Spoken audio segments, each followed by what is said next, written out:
Welcome back to Tasteland. I am your co-host, Francis Zierer. And I'm Daisy Alioto. And today we are talking with Mike Rugnetta, a writer, host, and producer of videos and podcasts. You may know him as the host of Never Post, but he's been working in the industry for well over a decade. He also consults as an audience development and digital marketing strategist and runs qualitative creator and media-focused research studies, which I am interested to ask him about. But Never Post is a good podcast, so I'm excited to chat with Mike. Me too. I'm Daisy Alioto. Didn't you already say that? I can't remember. No, I don't remember. I don't know if I said anything yet. It's the heat. The heat is getting to us. Did I say anything? I'm at the point where I would go into the living room and tell Ben, hey, dinner's gonna be ready in 5 minutes, and then we'll have a conversation about something else. No, I'll just be like, dinner's gonna be ready in 5 minutes. Did I already say that? Did it already come out of my mouth, or did I just think it? Yeah. Is this a result of summer derangement syndrome or well, I'll tell you about my summer derangement on Sunday. So I went to a wedding in Boston, had a few drinks, well spaced, wake up in the clear. I feel fine. Drive home, takes a while, hit some traffic in Connecticut per usual. Home of traffic, Connecticut. Ben and I have started calling it Long Connecticut because I swear it gets longer every time we drive through. Mm-hmm. So there's traffic in Long Connecticut. It's fine. Get home. Feel good.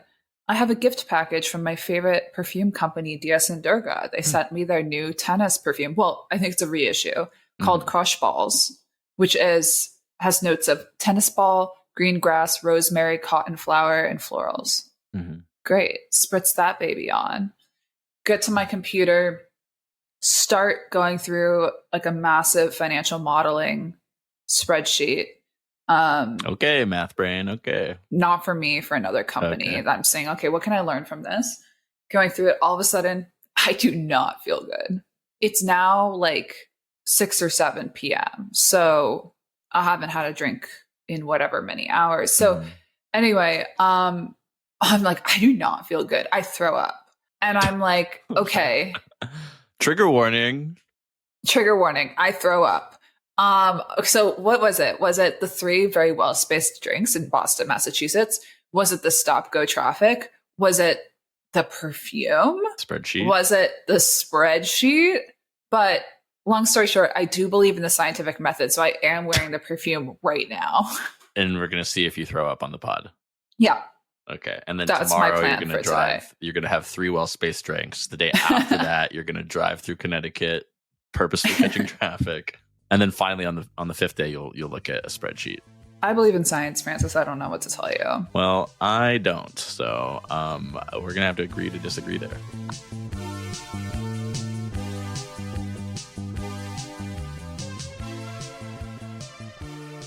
Something that came out last week that I wrote about for Creator Spotlight was the Time 100 list focused on creators for the first time, which I was sort of surprised that they had never done one of those before. But what it made me think of, which is what I always think of when I think of Time Magazine and the internet and creators at all in the same sentence, is their 2006 Person of the Year when they named you. Yes, you. With the little mirror on the cover of the house. It was so cute. Iconic and much ridiculed, I guess. But I was interested to go back and see the vision of the internet it presented. I forget exactly who the guy who wrote that write-up. I think his name was Lev Grossman. But I wanted to pull this quote from it and get your guys' thoughts on this 2006 vision of the internet. So he says, it's a story about community and collaboration on a scale never seen before. It's about the cosmic compendium of knowledge, Wikipedia, and the million-channel People's Network, YouTube, and the online metropolis, MySpace. It's about the many wresting power from the few and helping one another for nothing, and how that will not only change the world, but also change the way the world changes. So we're 19 years on from that moment. I think Lev just writes novels now. This is correct. Good choice. Ouch. I mean, we just never... I say we. I'm inclined to say we. I want to interrogate that first. as my impulse here, because like I was a tech utopianist around this time. Like I was excited about all the things that the internet would help us accomplish. I was a YouTuber for a long time. I think that one of the things that we never did was we never considered that people could suck. Yeah. Just never really occurred. It was like, well, there's shitty people, but like they're shitty. So they won't ever get into power. Yeah. Whoops.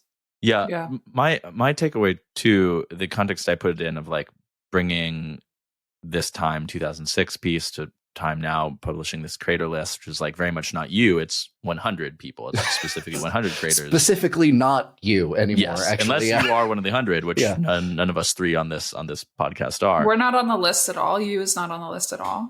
You is not on the list, Dixie. You is look, it's a big club and you is not in it.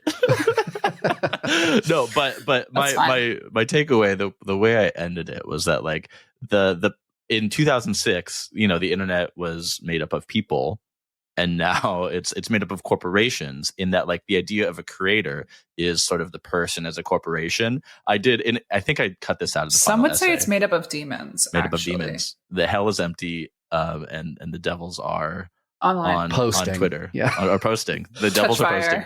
Touch fire. No, but it's kind of a tenuous connection that I deleted, but I'm going to bring back here. But the idea that in 2011 was when YouTube started using the word creator as a way to refer to YouTube users. And it was 2010 when the Citizens United decision passed that, like, for me, I mean, 2010, I was 16. I wasn't thinking that deeply about politics. But it did, for me, bring up the phrase, like, corporations are people, right? And like, I couldn't help but think of that, and like the creator being another, I don't know if it's two sides of the same coin, but certainly one side of the same, however many sided die. The idea that corporations are people, and like what a creator is in the context of the internet, which is like a corporation or a small business, whatever scale.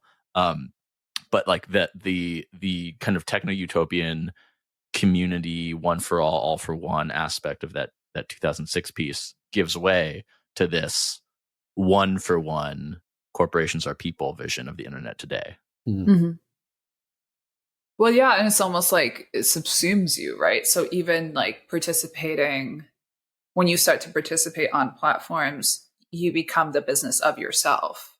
Exactly.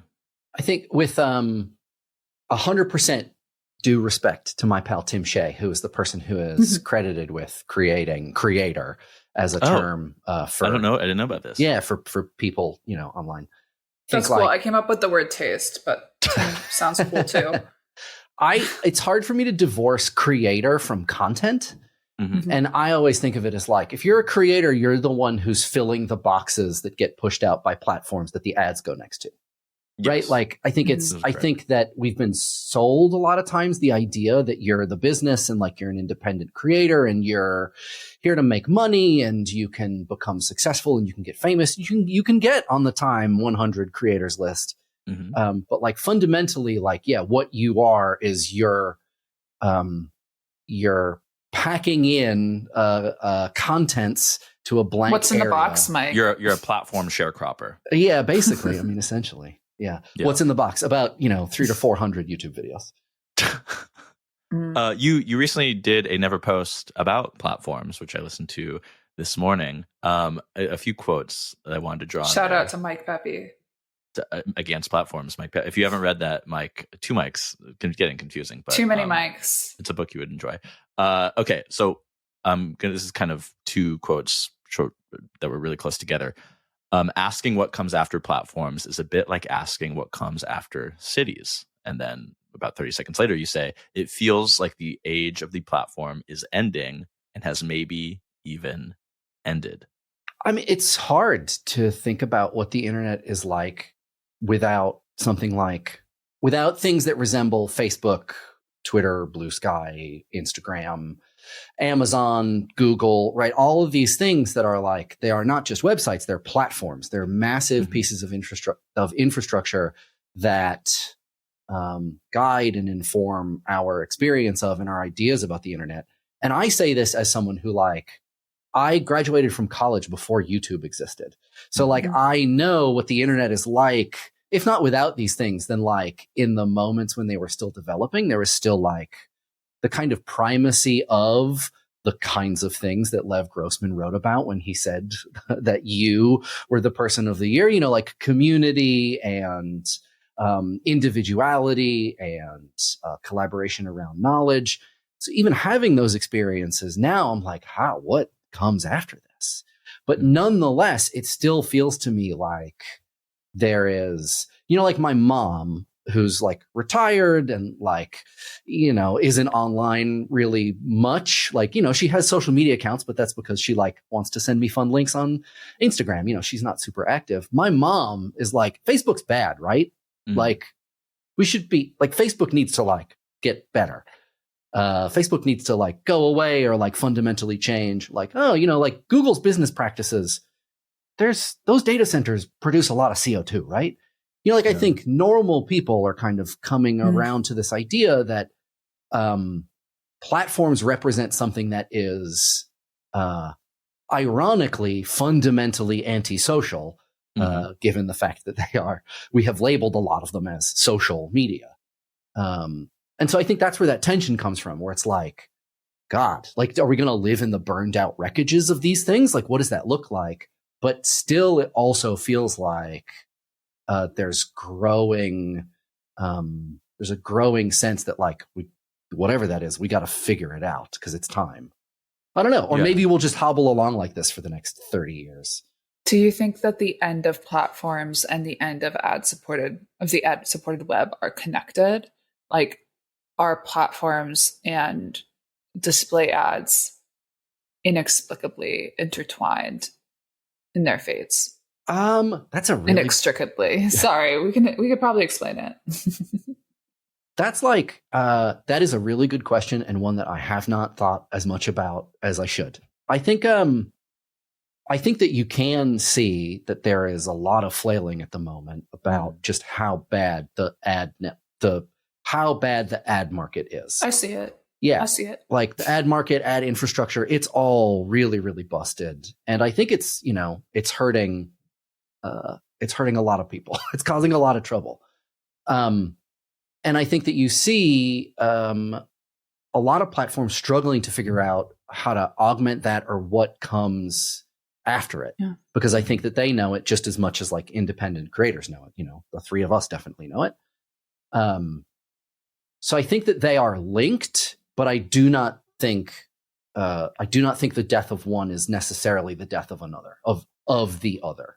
I disagree. Do you think that Facebook would allow itself, if ads collapse, do you think Facebook would be like, well, it was a good run? I think that they're already saying that with the amount that they're putting into AI and the packages that they're paying to pick people off from Sam Altman's team. Yeah, I would think actually. They know it's over. Yeah, I agree that the investment in AI is at least partially an acknowledgement of the slow decline of the ad market. And that is Facebook saying, well, if that's going to go away, we've got to find another avenue. We've got to figure out where the money is because we're not going anywhere. Yeah, they're building the raft off Facebook Islands. Well, but isn't even like some of the AI investment is maybe to replace creators, right? And like make sure there's still a constant stream of content for AI to go next to that they control fully. Yeah, they're going to replace the humans packing the content box with the robot packing the content box. Mm-hmm. No, the robot packing the content box with robot created content. At a certain point, that box becomes worthless. Well, Daisy, and then robots to watch it. Exactly. Well, this is something Daisy has been talking about recently. Is like the idea, of the AI agent consuming content. I don't know anything about that. I'm just kidding. So yeah, I mean, I've been thinking about this a lot. I'm supposed to be writing about it, but and I will. You get an agent to do it for you. Oh, I would never. So there was a good piece, I think it was in Stratechery about the death of the ad-supported web, the rise of the agentic web. And I think it's easy to, not to Frederick Jameson, like it is easier to imagine the death of the ad-supported web than the platform-based web, right? Like, even though I really do feel these things go together, I think there's because there's a clear bit like a subscriber-based monetization is a very clear model, whereas like there's not really an alternative given to us for the platform-based web. Yeah, like your imagination will allow you to think about a web without ads because most people have MacGyvered that for themselves. But in internet without platforms, it's like literally like people's imagination stops because it's like, well, where do I go? It's like trying to imagine a new color. Yeah, like even the agentic interfaces, like I mean, I don't use it on my phone. If I go to ChatGPT, I open it in my browser. Mm-hmm.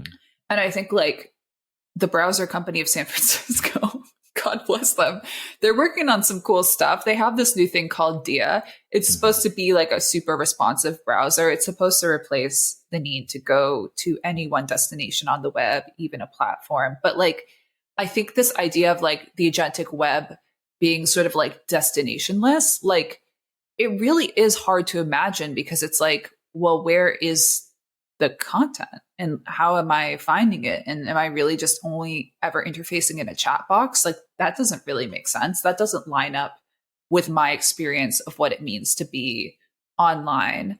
And so I think like that's the piece that's really missing in the discourse because it's the hardest thing to have a vision of the future about. And like, I would argue like start proposing stuff. You know what I mean? Like if you're a creative person, you're a media company, start proposing stuff because now's your time to set the narrative. But I don't think there's a winning narrative of what the post-platform internet looks like at all. Like you can say the agentic web, okay, there's going to be AI agents creating content, reading content, disseminating content. Where do they go? What does it look like? That doesn't feel like a place to me yet. Mike, in that episode about platforms, there was this segment about how Hentai explains a lot about platforms. I know you didn't report on that, but I was wondering if you could give us a little summary of the takeaways from that conversation. Yeah, sure. The broad strokes are essentially like everyone is subject to platform governance. Like when you post on a platform, you have to follow the rules. And what Hentai does is it exists at the edges of so many different like genres and ideas about what media is for and which media is good and bad and why and what sorts of people different kinds of media attract, that it indicates kind of how fluid, or helps us understand, gives a case study in how fluid platform governance is and how really like you're kind of at the whims of these really big companies. And that though for a lot of people, your experience may be easy and frictionless and you never have to deal with any like moderation problems, you know, you don't get in scare quotes trouble very often. Like the potential for you to get in trouble or to trigger some sort of moderation action or just basically have to stare down the bureaucracy of a platform is just one sort of button click or decision away. That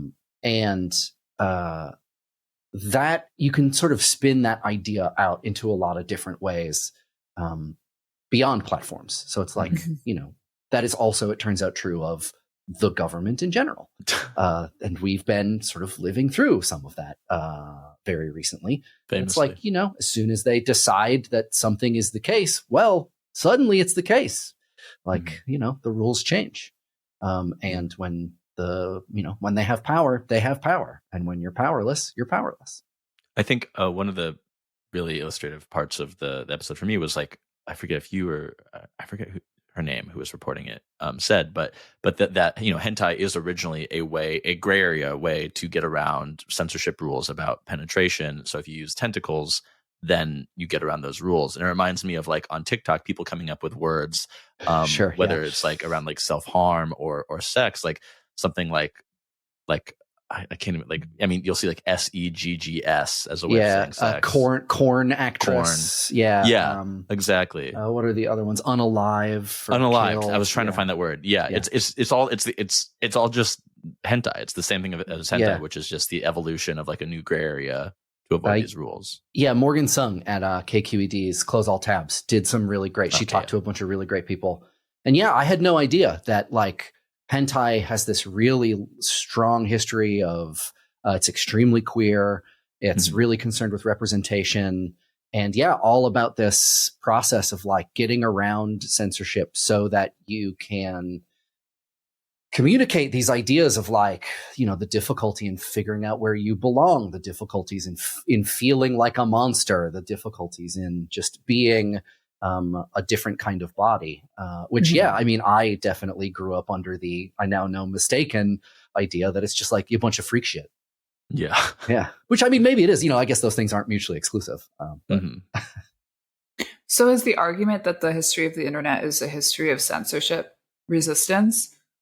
I don't know if that's the argument that we were making, but I think it's an argument you could make if you wanted to. I think, a lot of the history of a lot of media, I think, is the history of trying to figure out how to use new forms to communicate broadly identifiable or relatable, ecumenical stories. And so, why should the internet be any different? Yeah, I mean, the origin of the internet, right, as being this way to protect information. If one data center was bombed, then the information would still live somewhere else, right? That's kind of the same thing here. It's like a little different than censorship, but it's like still making sure that like the information lives on and is almost like kudzu like unkillable. Yeah, right? Well, if we had if the internet had stayed majority like peer-to-peer sharing, would hentai still exist? Or is it are the conventions of the genre too inextricable from? Well, that's like almost pre-internet too, right? Isn't that also partially just like Japanese government censorship laws like that aren't necessarily married to the internet? Yeah, we've all seen the woodblock print. But like, I'm going to assume that I have whatever you're picturing. I'm going to assume. I guess like in any genre, you really can't separate it from you can't separate the medium and the message. Famously. Okay. Last thing I want to say about this before maybe we move on to something else, or about internet platforms. I read this piece in the so-called failing New York Times earlier this week about Live Aid. Bob Geldof, the guy who put Live Aid together, it's the 40th anniversary. He was asked by the interviewer, let me find this. You saw music as a platform to do things. Could Live Aid happen today? 2-paragraph answer here. I don't think it's possible now. Society has changed. The web is an isolating technology. It knows what you are. It drives you. It gives you what it thinks you want. And as you get jaded, it gives you more extreme versions of that. Now, music is free, and you get the news that you want to see. The web is an echo chamber of your own prejudices, so you only hear the music that it thinks you like. It's a silo of the self. So I don't think music can survive being the spine of the culture as it was. I thought this was really well said. That's like a flaming pitchfork of an answer. Jeez. Yeah. I mean, I can react to that. I have feelings about this. I think please do. Yeah. I think an important thing that we need to do when we see things like this and when we have these thoughts, because I have these thoughts all the time, is I have to remember that I have agency. That like I can do things, right? I control what I consume and look at and click on and browse. I control what I spend my time doing, and I am the ultimate sort of actor in all of that. Mm-hmm. And so I think we should always be a little just wary of talking about the internet doing things to people, because people in a manner of speaking, right? People choose to do what it is that they're doing. Mm-hmm. That being said, so much of this technology is tuned and designed with millions and billions of dollars of research behind it, hundreds of thousands, millions of hours and hours of data to just make it so that you can't pull yourself away, or it's extremely hard to pull yourself away. So you have agency, but the agency is like, sometimes it's hard to find in the darkened room of the internet where there's just a billion TikToks happening to you over 2 hours. Let me say your own words back at you.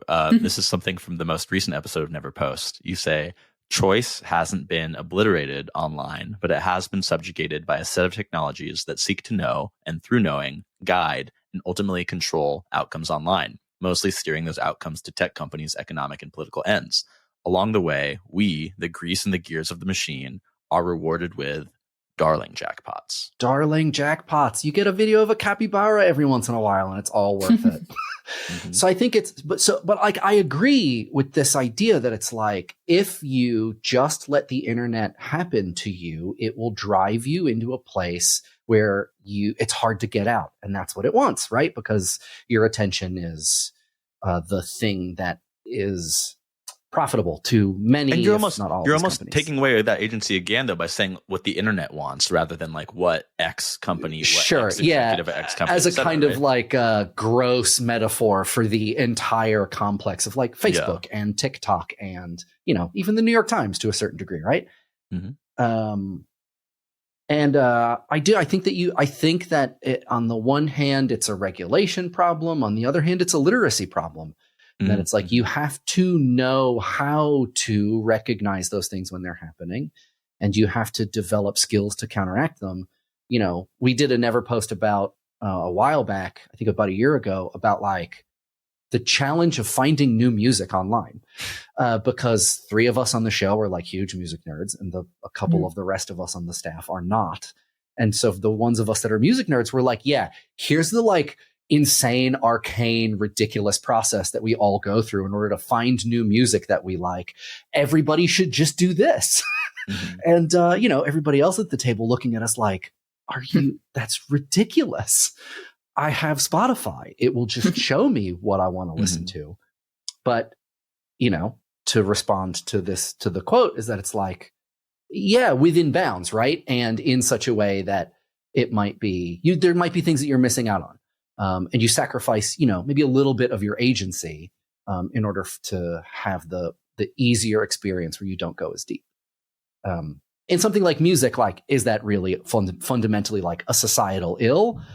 Probably not. But is it reflective of like larger, more serious problems? I think probably. Yeah. Evidence of many societal ills. Yeah. Sorry, that was a very long-winded. No, that was great. Yeah. To your point, right? It's like 2 things that we just did segments on. So I'm like thinking a lot about them. Exactly. Yeah. Well, I'm curious to learn more about Never Post, like how big, you're a year and a half old, you know, how big is your staff and what is the alchemy of being ad versus member supported in terms of keeping the show going? Yeah. So we're real small. I mean, depending upon how you count it, it's like there's less than 10 of us. So like there's 6-ish of us. We don't make any money. None of us make any money from the show. The show makes money. Like we get a ad check every once in a while. We have a few hundred members. We make a few $1,000s every month. But like that doesn't pay for the amount of time that 6 people spend to make the show.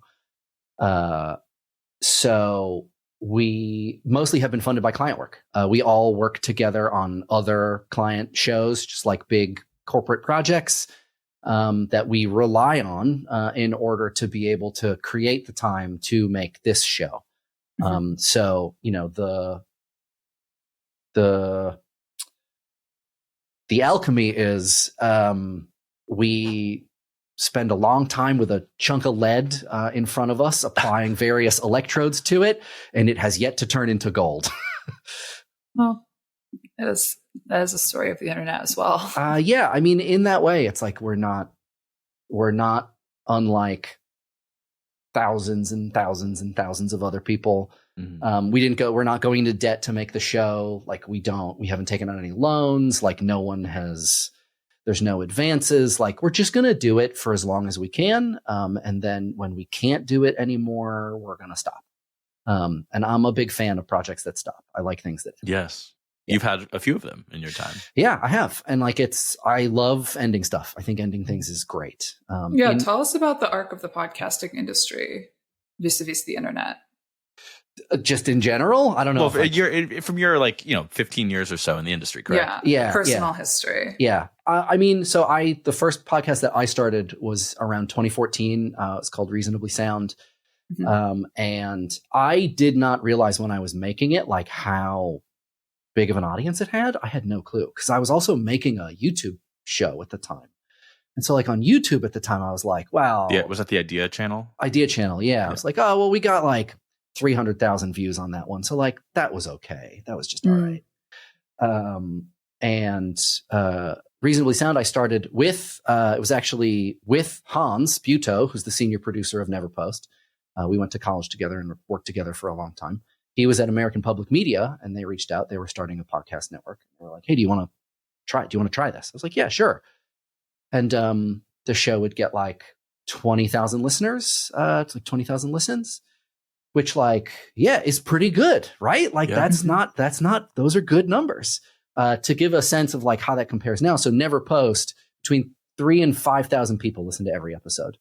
And we are in the top 1% of all podcasts with those listenership numbers. And so that is maybe the best way that I can describe the arc of things. Like, early on in podcasting, I would look at 20,000, and like, though that was a lot, I would be like, well, that's like, I guess that's good. Compared to, because you were comparing it to YouTube. Comparing it to YouTube. Mm-hmm. Now I would look at 20,000 for a podcast, and I would be like, wow, that's crazy. How do they do that? Yeah. Good for them. And at the same time, yeah, like as previously discussed, like, the ad market gets more and more saturated. Mm-hmm. You have to take on more and more sort of just like, there's just like anything else. There's just, there's more infrastructure. So there's more that you have to just try to do. Sponsored series and feed drops and things like this, right? Guesting on other podcasts and having other people on your show. And, it's the other thing that I've noticed in the span of time is that as listenership has decreased or balkanized, the ad market has slowed down and rates have gone down. Audiences also don't really move. In order to get someone to move from one show to another, it's really hard. It's just really, really hard, which I completely empathize with, because I feel the same way. I'm like, my day's full. There's enough for me to listen to and to experience and to watch and to read. Like, the idea of adding something else, it means it's going to replace another thing. Yeah. And there's only so many slots that you have in a day, especially when attention is a zero-sum game. I like yeah, really. And like, I got a job, I got a kid, there's all kinds of stuff I got to do. I think attention is a lot less fungible than the people who have designed the internet believe, these platforms. And I obviously can't help but think about that a lot, being in the media business. I think this is something the media business understands that Silicon Valley does not. I think they view it as energy that follows this sort of like the properties of physics, where it can just, if it drops somewhere, it raises somewhere else. It can be swapped. And that is sort of true, but attention is very unique. And when I wrote my piece called Attention's What Makes Us Human about AI and what it can and can't do, one of the points I tried to make is like, when people pass away, we're already seeing like, this came up on the most recent podcast, Francis, you brought up Alex Ohanian's edited photo or video to show his mother. His deceased mother hugging him. From the static photo, you could very credibly create a chat bot based on your history of talking with somebody. The thing that you cannot recreate in grief is attention. You cannot ask an AI to replace what somebody was paying attention to or would pay attention to in the future, because it is such a dynamic part of the human experience. And so like, I think we miss talking to people when they're not in our life anymore, but we really miss being a part of what they pay attention to or being privy to what they pay attention to. And I think there's just this, like, you can see embedded in these platforms is the erroneous assumption that if you put slop on somebody's feed, they will take the attention that they've been paying to the reporters that they follow or the writers that they follow or the weird Twitter accounts that they follow and transfer it to that. Some will, some won't. And either way, it's not the same attention. You see it in dating right now. People have created these gamified dating apps with the assumption that, like, you could stop paying attention to your interaction with one person and then swap that attention for somebody else. It's not true. Even people that leave relationships and immediately get into a relationship with somebody else, it's not the same attention. So I think what we're seeing is, like, that erroneous assumption is really, like, the shoe is falling down on that. You could even, I know I've been talking for a while, I think there's even an erroneous assumption in the way that the Trump administration has miscalculated the MAGA response among their base to not releasing the Epstein files. I really think they're like, they will stop paying attention to this conspiracy and we can replace it with something else. It's like, no, you can't. Those people are paying attention to Epstein for a reason. Mm-hmm. And the reasons might be really bad and stupid, but they are paying attention to that. And you cannot throw out a hunk of meat about some other conspiracy, like, water seeding in the clouds, whatever. And they're not going to just run and bite on that because you said, replace your attention with something else. And so I think if there's, like, a downfall of a lot of the stuff we hate about the internet and politics in this moment, it'll be from the hubris of the failure to understand what attention really does and what it means, and how non-fungible it actually is when you understand the nature of humanity. I'm doing a huge nod. I get a big. Yeah, he's nodding, guys. He's nodding so hard. I'm concerned his head's gonna roll off. My neck actually kind of hurts. I'm gonna stop. Yeah. Do you want a green ribbon? That's what I use. How much do you think? Also, I'm curious how much you think it malice factors into it too, because sometimes I feel like there is no actual assumption that people will spend the amount or kind of attention on a lot of slop. Like, I think that there's no assumption that people are going to do that. There's an assumption that you'll be able to trick them to do it for a short amount of time, for like a minuscule moment. That's like enough to get maybe 1/10 of a cent for an ad. And the nice thing about slop is that you can generate just oodles and oodles of it with no labor. And so you get to fill up the internet with it. And so, the amount of attention might be smaller, but there's more instances of it if it looks close enough to something's real. Or do you think it's all like is someone somewhere assuming, like, oh yeah, someone will like this and pay attention to it? I think that's Bannon's kind of flooding the zone in action. And the thing about that is, like, he's right, but he's not. The whole point about flooding the zone is not that people pay attention to something different. It's like you actually erode their ability to pay attention at all. Yeah. And so, like, that means they can't pay attention to your values either. Which is, I think, well, whatever. We talked about this with Cole, and then maybe that part got cut. Like, there's a lot of younger politicians who would like to become the next Trump. And they have not been very good at capturing the attention that he captures. And I think the issue is, like, if you're a narcissist and you embrace the flooding the zone media model, or, the media strategy, whoever comes next, they won't have any traction, right? Because you basically saying, like, I'm the last person that you'll pay attention to. Or I'm the last thing that you'll really pay attention to, right? And I think there's a lot of media companies that would be happy with that as well. I think, the New York Times would be happy being the last media company. Yeah. I think what you were talking about earlier, Mike, with, like, even like your mother getting tired of, is Facebook bad, etc. Like maybe that's the risk that these, the vague they were talking about, media makers flooding the zone, etc. Jim like, Spanfeller. Let's just run. Yeah.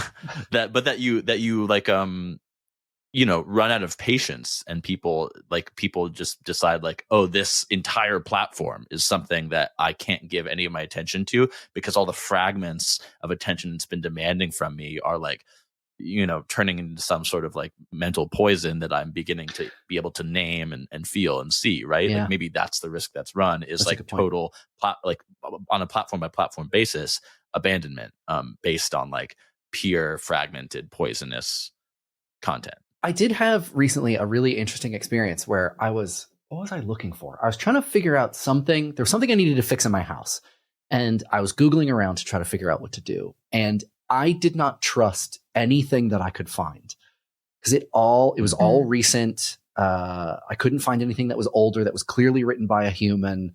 And I was like, I am just going to go check out a home renovation book from the